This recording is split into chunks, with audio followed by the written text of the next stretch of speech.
días antes de la Pascua, fue Jesús a Betania, donde vivía Lázaro, a quien había resucitado de entre los muertos. Allí le ofrecieron una cena. Marta servía, y Lázaro era uno de los que estaban con él a la mesa. María tomó una libra de perfume de nardo, auténtico y costoso. Le ungió a Jesús los pies y se los enjugó con su cabellera. Y la casa se llenó de la fragancia del perfume. Judas Iscariote, uno de sus discípulos, el que lo iba a entregar, dice: ¿por qué no se ha vendido este perfume por 300 denarios para dárselos a los pobres? Esto lo dijo no porque le importasen los pobres, sino porque era un ladrón, y como tenía la bolsa, se llevaba de lo que iban echando. Jesús dijo: déjala. Lo tenía guardado para el día de mi sepultura, porque a los pobres los tenéis siempre con vosotros, pero a mí no siempre me tenéis. Una muchedumbre de judíos se enteró de que estaba allí y fueron no solo por Jesús, sino también para ver a Lázaro, al que había resucitado de entre los muertos. Los sumos sacerdotes decidieron matar también a Lázaro, porque muchos judíos por su causa se les iban y creían en Jesús. Palabra del Señor. Gloria a ti, Señor Jesús. El primero que quiero decir es que hoy litúrgicamente es Lunes Santo y así manda la Iglesia que celebremos este día. Pero es también 25 de marzo, el día de la Anunciación del Ángel a la Virgen, el día de la Encarnación del Señor. Los liturgistas, ellos sabrán por qué, han decidido que es más importante celebrar el Lunes Santo que celebrar nada menos que la Encarnación del Señor, y han trasladado la fiesta de la Encarnación a dentro de 2 semanas, así que celebraremos esa solemnidad el día 8 de abril. Hoy la liturgia nos pide que recordemos esta parte de la semana previa a la muerte de nuestro Señor, cuando fue a Betania y María derramó el perfume costoso de nardo en sus pies. Obedecemos a la liturgia, pero espiritualmente hoy ya le damos gracias a Dios porque quiso hacerse uno de nosotros y siendo Dios se hizo hombre. Como dice San Pablo en la carta a los Filipenses, renunció a su condición de Dios pasando por uno de tantos. ¿Qué nos enseña este fragmento del Evangelio de San Juan? Está en la casa de sus amigos. Betania era la casa donde se sentía bien. No está lejos Betania de Jerusalén. De hecho, está en la otra falda, en la otra orilla de la colina del Monte de los Olivos. No está lejos. Allí se sentía bien, se sentía acogido, querido, cuidado y también un poquito lejos de Jerusalén, no tanto, pero un poco lejos y por lo tanto más a salvo de las asechanzas permanentes de los judíos. Pero en esta ocasión, María, una de las 2 hermanas, María derramó este perfume, el perfume de nardo, como es sabido, tiene un olor muy fuerte, muy intenso, un olor floral, pero también es difícil de conseguir y por eso es un perfume, entonces y ahora es un perfume muy costoso. Judas Iscariote, el traidor, ya lo tenía calculado, 300 denarios, que era una gran cantidad de dinero. Bueno, el Señor defiende a María.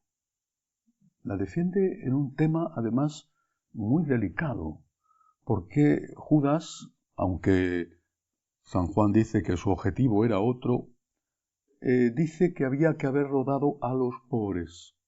Y era un tema delicado. ¿Se puede gastar tanto dinero en el culto?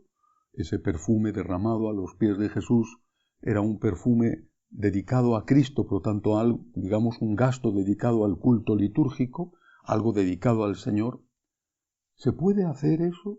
¿O había que haber ahorrado ese gesto, haber hecho simplemente el gesto ritual de que se lavaran las manos y los pies los invitados a la casa, ese dinero habérselo dado a los pobres? Trasladémoslo a nuestra época. ¿Tiene sentido el dinero que se dedica al culto, a hacer un templo o a embellecer un templo. No hace falta hacerlo ni embellecerlo de una manera lujosa y suntuosa, pero evidentemente hacerlo, embellecerlo con cariño, con cuidado, con una estética adecuada para lo que se va a celebrar y por lo tanto haciendo una inversión de dinero. ¿Tiene sentido hacerlo eso? ¿O tendríamos que tener unos templos, unas iglesias, no digo ya austeras, sino pobrísimas, prácticamente nada, para poder hacer más obras sociales? Antes de escuchar a nuestro Señor, que me parece que es bastante claro en lo que dice, quiero hablar de alguien a quien tengo en el corazón, como es San Francisco de Asís.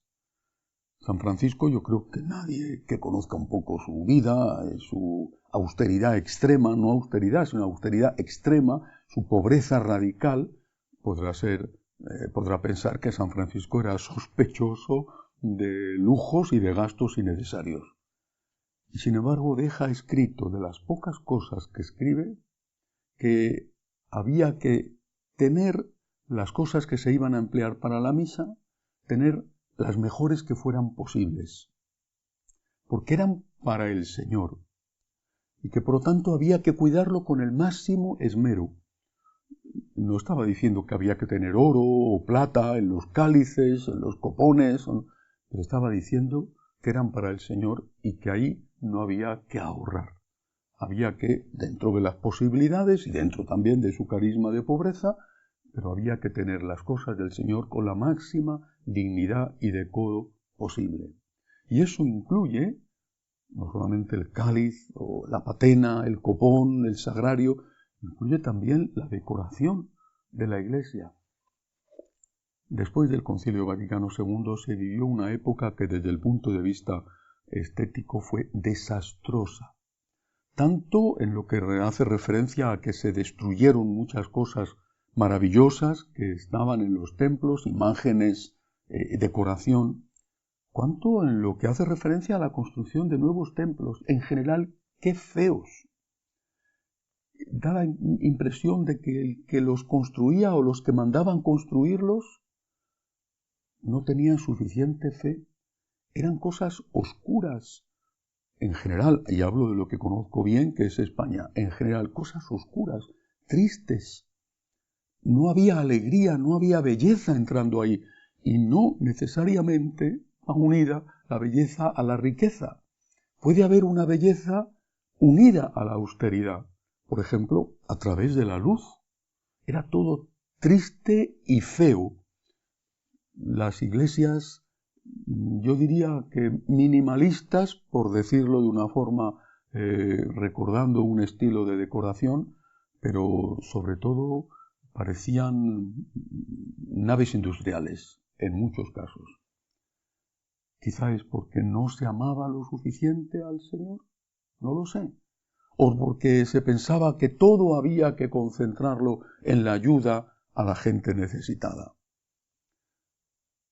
Recuerdo una anécdota de una parroquia donde estuvimos unos años, en un país de Centroamérica que prefiero no decir, donde me contaba uno de los feligreses que con el párroco anterior había formado parte del consejo pastoral, que en la reunión del consejo los reunía en una habitación cerrada, sin ventanas, y que allí metía a unos cuantos mendigos de la calle, malolientes, porque él consideraba que el consejo tenía que celebrarse en medio de un olor nauseabundo para poder estar cerca de los pobres. Es que no se puede estar cerca de los pobres y no necesariamente estar sufriendo ese olor. ¿En qué beneficiaba a esos mendigos de la calle que tú estuvieras sufriendo ese olor nauseabundo? Si querías beneficiar a los mendigos, ponles una ducha a su disposición, que se puedan lavar, les das ropa limpia y así les ayudas. Pero el que tú tengas que estar padeciendo, dando arcadas por el olor insoportable, una habitación cerrada llena de gente, con unos cuantos mendigos que hacía semanas o meses quizá que no se aseaban y no se cambiaban de ropa. Eso beneficiaba a los mendigos. Este es un ejemplo más de, no digo mala voluntad, estoy seguro de que aquel sacerdote no la tenía, pero de cuánta inmensa tontería, por no decir otras cosas, con que se han vivido estos años posteriores al Concilio Vaticano II en muchísimos, demasiados sitios. Creo que afortunadamente estamos recuperando el equilibrio y, repito, no necesariamente la belleza está unida al lujo. La belleza está unida a la expresión del agradecimiento que sale del corazón del hombre hacia el amor de Dios manifestado en la Eucaristía. Otro ejemplo. Imaginemos que cuando Nuestra Señora, la Santísima Virgen María, se aparece en la colina del Tepeyac en San Juan Diego, en lugar de decirle, vete al obispo y que aquí me construyan una iglesia. En lugar de decirle eso, le hubiera dicho, mira, Juan, hay muchos pobres, es una situación siempre terrible, siempre. Entonces, dile, vete al obispo y dile que aquí construyan un hospital. Hubiera hecho más bien a la gente, a aquella gente, y a las generaciones sucesivas hasta nuestros días, si allí hubiera habido un hospital en lugar de haber la basílica donde se conserva, se venera la tilma que después de tantísimos siglos en una cosa tan frágil como es una tilma aún está intacta, que era mejor para la gente. Y hablo no solamente del bien espiritual, que es lo primero. ¿Cuántas personas se convierten, se acercan a Dios? ¿Cuántas personas viven aquí mejor desde el punto de vista moral y se preparan para ir a la vida eterna con Dios? Pero es que hablo también desde el punto de vista material. Porque cuánto bien, cuántas limosnas, cuántos hospitales, cuántos comedores para mendigos, cuánto bien se hace y se ha hecho con el dinero que salía de las colectas de esa gente que acudía a venerar la tilma donde nuestra madre dejó su huella. Pienso en otros santuarios, Covadonga, el Pilar en Zaragoza. ¿Es que acaso esos santuarios y otros muchos no son lugares de culto donde acude el pueblo de Dios a sanar su alma, a llenarse de esperanza? Es que no son además fuente de dinero que después se distribuye en infinidad de obras de caridad y que muchas veces esos santuarios sostienen y mantienen centros concretos de huérfanos, de ancianos, de hospitales. ¿Qué es lo que nos pasa? Quizá es que no amamos al Señor lo suficiente, o que pensamos que la Iglesia es una ONG cuyo principal y único objetivo es ayudar a la gente. Hemos olvidado que la gente, esa gente a la que supuestamente decimos que queremos ayudar, también tiene alma. Hemos olvidado que no solo de pan vive el hombre, sino de toda palabra que sale de la boca de Dios. Hemos olvidado que hay vida eterna. Y somos tan ciegos y estamos tan ideologizados que no nos damos cuenta de que es tocando el corazón de esas personas como conseguimos su ayuda para socorrer a los necesitados. Me decía un amigo mío argentino hace un tiempo que en su parroquia el ropero está siempre lleno de gente y la iglesia está cada vez más vacía. Y si no va gente a la iglesia, ¿de dónde vas a sacar el dinero no solo para mantener la iglesia, sino el ropero? ¿De dónde vas a sacar el dinero para las obras sociales que a través de Cáritas llevan todas las iglesias? Entonces tienes que ir al gobierno a que te dé el dinero. Y tú te conviertes en una sucursal del gobierno, más o menos eficaz y honestamente gestionada. Has perdido de vista el sentido de tu misión. Te has olvidado de que el hombre tiene alma, no solo cuerpo, y que incluso para cuidar el cuerpo hay que empezar por cuidar el alma. Por eso nuestro Señor lo dice con toda claridad y defiende a María, la hermana de Lázaro y de Marta. Déjala, le dice a Judas, déjala, lo tenía guardado para el día de mi sepultura, porque a los pobres los tenéis siempre con vosotros, pero a mí no siempre me tenéis. La Iglesia nunca en su historia ha estado lejos de los pobres. Por ejemplo, el diaconado se instituye para cuidar de los pobres, pero los apóstoles saben muy bien qué es lo primero. Ellos dicen, no podemos dejar de lado la primera misión que nos ha dado nuestro Señor, que es la de predicar, evangelizar, celebrar los misterios, enseñar. No podemos dejar de lado eso, pero también queremos ayudar a los pobres. Instituyamos un tipo diverso de sacerdocio, mejor dicho, el primer grado del sacerdocio lo instituimos para que estos, los diáconos, cuiden de los pobres. Pero primero Dios, primero Dios. Primero la raíz y después el fruto. Primero Dios. Decía San José María Escrivá de Balaguer, hay que darle a Dios lo que se le debe, aunque se deba lo que se le da. Primero Dios. Primero el Señor. Podemos pensar que tenemos que dedicar tiempo a hacer tantas cosas y que no tenemos que dedicar tiempo a la oración, al culto, a la Santa Misa. Y sin embargo, ese tiempo dedicado a la oración, dedicado a la Eucaristía, ese es el tiempo más eficaz para nosotros e incluso para los nuestros. Cuánta paz y cuánto amor llega al corazón y se derrama a los que nos rodean después de haber rezado y después de haber comulgado.